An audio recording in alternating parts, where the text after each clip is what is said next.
ముఖ్యమంత్రి గారికి చేసే మంచి కార్యక్రమం సందర్భంగా మనం ప్రభుత్వం ఏర్పాటు 5 రోజులైంది. సుమారుగా 5 నెలల కిందట మేమందరం ఈ ప్రాంతాలలోకి వచ్చి ఎన్నికల్లో తెలుగుదేశం పార్టీకి ఓట్లు వేయమని మిమ్మల్ని అందరినీ ఇంటింటికి వచ్చి అభ్యర్థించడం జరిగింది. దాంట్లో భాగంగానే మీరు అందరూ కూడా ఓట్లేసి ప్రొద్దుటూరులో నన్ను ఆంధ్రప్రదేశ్ కు ముఖ్యమంత్రిగా చంద్రబాబు నాయుడు గారిని గెలిపించడం జరిగింది. ఆ గెలిపించిన వెంటనే కొన్ని కార్యక్రమాలు ఈ 100 రోజుల్లోనే కొన్ని కార్యక్రమాలు చేపట్టడం జరిగింది. ముఖ్యమంత్రి గారు చెప్పిన ఎన్నికల సందర్భంగా కొన్ని వాగ్దానాలు చేసినారు. ఆ వాగ్దానాల్లో ఇప్పటికే ఒక 2 వాగ్దానాలు పూర్తిగా నెరవేర్చడం జరిగింది. ఒక 3-4 నెలల కాలంలో పూర్తి వాగ్దానాలు ఏమైతే ఎన్నికల సందర్భంగా ప్రజలకు హామీలు ఇచ్చి ఇవన్నీ మేము చేస్తామని చెప్పినారో అవన్నీ తప్పకుండా నెరవేర్చే దానికోసం ప్రజల దగ్గరికి పోయి భరోసా కల్పించామని మాకు అందరికీ చెప్పి ఈ కార్యక్రమాన్ని ఏర్పాటు చేసినారు. దాంట్లో భాగంగానే మేము ఇక్కడికి రావడం జరిగింది.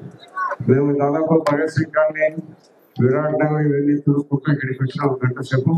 ఇప్పటికి కూడా కొంతమంది ఇల్లు లేని ఉన్నారు, ఇంటి స్థలం లేని వాళ్ళు ఉన్నారు, పెన్షన్ రాని వాళ్ళు ఉన్నారు. కాబట్టి ఇవన్నీ విచారించుకుంటూ వచ్చినాము. అధికారులకు కూడా ఇక్కడ చెప్తా రావడం జరిగింది.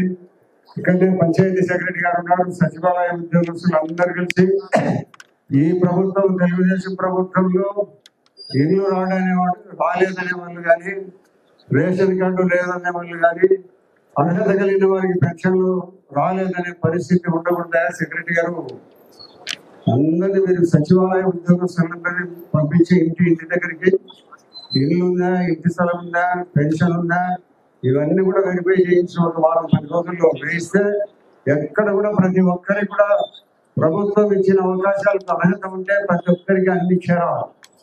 కాబట్టి ఆ దిశగా మీరు పని చేయాలి. ఈ సచివాలయ ఉద్యోగస్తులందరూ నేను చెప్పిన కార్యక్రమానికి హాజరయ్యి ఒక 10 రోజుల్లో కూడా అన్ని ప్రాంతాలకు తిరిగి ఇల్లు పేదవాళ్ళు ఎవరు, ఇల్లు ఉండేవారు ఎవరు, పెన్షన్ రాని వాళ్ళు ఎవరు, 3-4 రకాలు ఉన్నప్పుడు వీటన్ని కూడా విచారణ చేసి ప్రభుత్వం దృష్టికి తీసుకురండి. అవన్నీ కూడా తప్పకుండా నెరవేరుస్తాం. ధీమాగా మీరందరూ మేము ఓట్లు వేసినారు, ఇక్కడ వరదరాజరెడ్డి గెలిచినాడు, రాష్ట్రంలో చంద్రబాబు నాయుడు గారు గెలిచినారనే సందర్భంగా మీకు మొట్టమొదట గెలిచిన వెంటనే 3,000 రూపాయలు పెన్షన్ 4,000 రూపాయలు ఇచ్చినారు. అమ్మా ఇచ్చినారా? చేతులు ఎత్తండి. ఇచ్చినారు.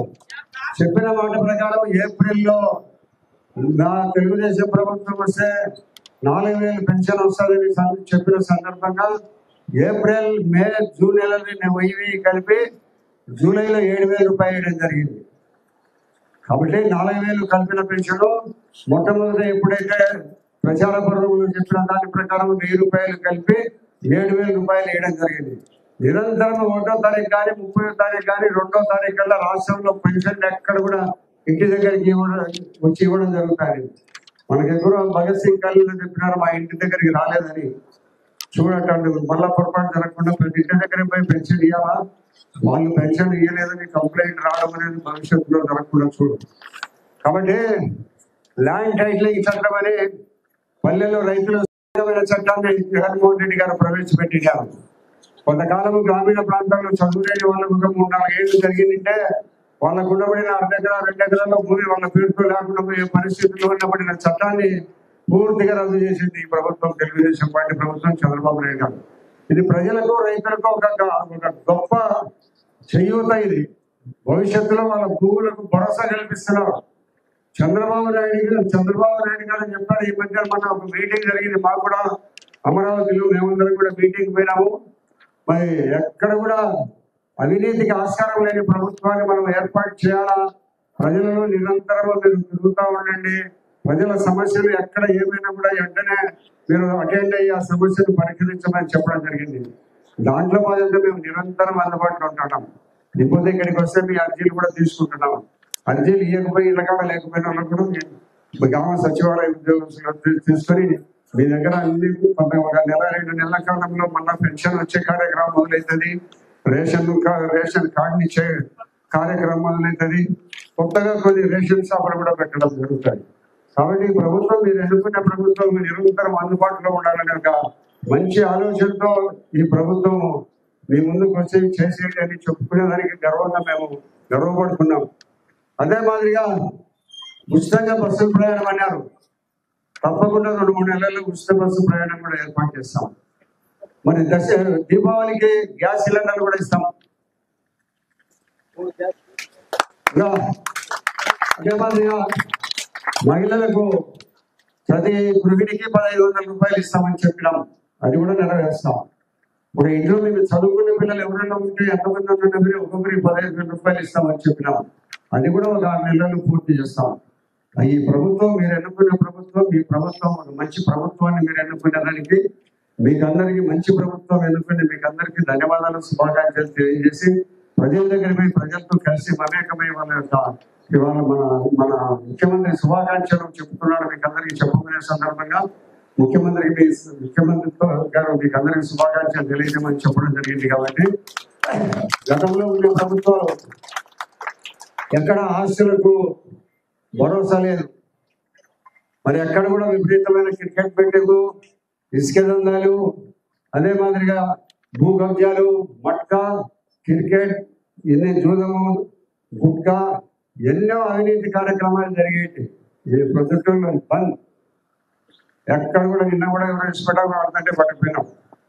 ఎవరైనా కూడా అసాంఘిక కార్యక్రమాలు ఎక్కడ జరగడానికి వీలు లేదని చెప్పడం జరిగింది. ప్రొద్దుటూరులో ఉండబడిన పోలీసులందరూ కూడా నిరంతరం కష్టపడుతున్నారు. ఎక్కడ కూడా దౌర్జన్యము, ఎక్కడ కూడా అరాచకాలకు, ఆడవారిని వేడుకలు, చదువు స్కూల్కి పోయే పిల్లలు వేధించే ప్రయత్నాలు ఎక్కడ జరిగినా కూడా వాటి అన్నిటిని జైల్లో వేసేస్తాం వెంటనే. కాబట్టి ధైర్యంగా మీరందరూ ప్రభుత్వం దృష్టికి మీకు ఎక్కడైనా సమస్యలు ఉంటే, చిన్నపిల్లల సమస్యలు కానీ పెద్దవారి సమస్యలు కానీ ఏంటంటే మా దృష్టికి తీసుకురండి. కొన్ని ప్రభుత్వం పోలీసు దృష్టికి కాకపోయినా మాకు తీసుకురండి. మరి నిరంతరం మీకు అందుబాటులో ఉండే ప్రజాప్రతినిధులు ఉన్నారు, ఈ ప్రాంతాలలో చాలా మంది ఉన్నారు, 35 మంది. వాళ్ళందరినీ తీసుకొని సమస్యలు చెప్తే తప్పకుండా పరిష్కారం చేస్తాము. ఈ ప్రాంతంలో కొన్ని ఇంకా అభివృద్ధి కార్యక్రమాలు పెండింగ్ ఉన్నాయి. మేము భగత్ సింగ్ కాలనీలో వచ్చేటప్పుడు డ్రైన్ లేదు, రోడ్ల మీద అంతా నీళ్లు ఉన్నాయి.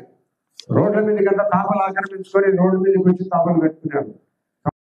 ఆ తాపలు కొట్టే కార్యక్రమాలు 2-3 వీధులు పూర్తిగా పొగలు కొట్టేసి అక్కడ కాలువలు డ్రైన్ ఏర్పాటు చేస్తాం, నీళ్లు బయటకు పోయేదానికి.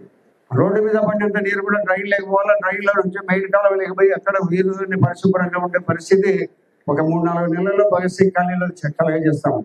కొంత రోడ్లు కూడా వేస్తాం. మేము వచ్చేటప్పుడు చూసినాం, ఒక 2-3 వీధులు ఉన్న రోడ్లు బ్యాలెన్స్ ఉన్నాయి. దాదాపు ఎవరికి ఇప్పటికే 35 లక్షల రూపాయలు కూడా, ఒక 50 లక్షల రూపాయలు భగత్ సింగ్ కాలనీలో డ్రైన్లకు కూడా శాంక్షన్ చేయడం జరిగింది. దాదాపు సుమారు 1 కోటి రూపాయలు ఈ ప్రాంతంలో 56 నెలల్లో ఖర్చు పెట్టడానికి ప్రభుత్వ నిర్ణయం తీసుకోవడం జరిగింది. మన జిల్లా కలెక్టర్ గారు ఇప్పుడే శాంక్షన్ ఆర్డర్లు కూడా ఇచ్చినారు. ఇప్పుడే మనకు శాంక్షన్ ఆర్డర్ కూడా ఎస్సీ గారు వచ్చిందని కూడా చెప్పినారు, పంచాయతీ ఎస్సీ గారు. కాబట్టి నిరంతరం మీకు అందుబాటులో ఉంటూ మీ సమస్యల పరిష్కారం కృషి చేసి ఎప్పుడు ఎక్కడ ఎలాంటి అవాంఛనీయ సంఘటనలకు, శాంతి భద్రతలకు ఎక్కడ కూడా విఘాతం కలగకుండా జరిగే పరిస్థితుల్లో చంద్రబాబు నాయుడు గారి ప్రయత్నం ఉంటారు. జగన్మోహన్ రెడ్డి కాలంలో చాలా మందిని వేధించడం జరిగింది, భూములు పొందుకోవడం జరిగింది, చంపివేయడం జరిగింది, కాళ్ళు చేతులు విరుక్కొట్టడం జరిగింది. కానీ మా ముఖ్యమంత్రి గారు ఏం చెప్పినారంటే ఎక్కడ కూడా ప్రతీకార చర్యలకు అవకాశం లేదని చెప్పారు.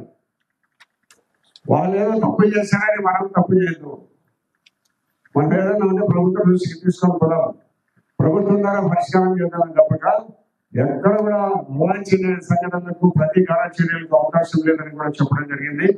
మీరైనా కూడా ఎక్కడైనా మనం గతంలో చేసిన తప్పులు మనం చేయకుండా మనమందరం కూడా శాంతి భద్రతలకు ఎలాంటి భంగం లేకుండా చట్టానికి లోబడి చట్టబద్ధతగా మనం నడుచుకునేటప్పుడు ప్రభుత్వం అన్ని రకాల మీకు సహాయ సహకారం అందిస్తుంది.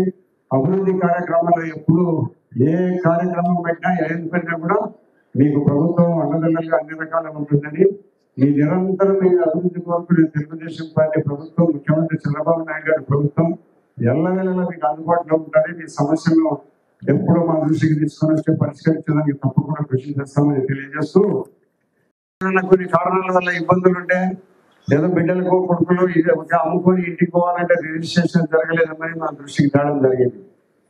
కలెక్టర్ గారితో, తహసీల్దార్ వాళ్ళతో మాట్లాడుతూ తప్పనిసరిగా ఏదైనా అత్యవసర పరిస్థితుల్లో మీరు అమ్ముకునేదానికి వీలు కల్పించే పరిస్థితుల్లో నిర్ణయం తీసుకొని త్వరలో మీకు నిర్ణయం కూడా తెలియజేస్తామని తెలియజేస్తూ అన్ని రకాల ఈ ప్రభుత్వం మీకు అండదండలుగా ఉంటుంది. నిరంతరం అప్రమత్తతగా ఉండి మీ యొక్క సమస్యలకు పరిష్కారం కనుగొని తప్పకుండా మీకు సమస్యలు పరిష్కారం చేస్తామని మీకు తెలియజేస్తూ ఈరోజు ఈ సమావేశానికి వచ్చిన మీకు అందరికీ హృదయపూర్వక నమస్కారాలు, ధన్యవాదాలు తెలియజేస్తున్నాను. వీడియో మీకు నచ్చినట్లయితే లైక్ బటన్ క్లిక్ చేయండి. మరిన్ని వీడియోలను పొందడానికి దయచేసి సబ్స్క్రైబ్ చేయండి.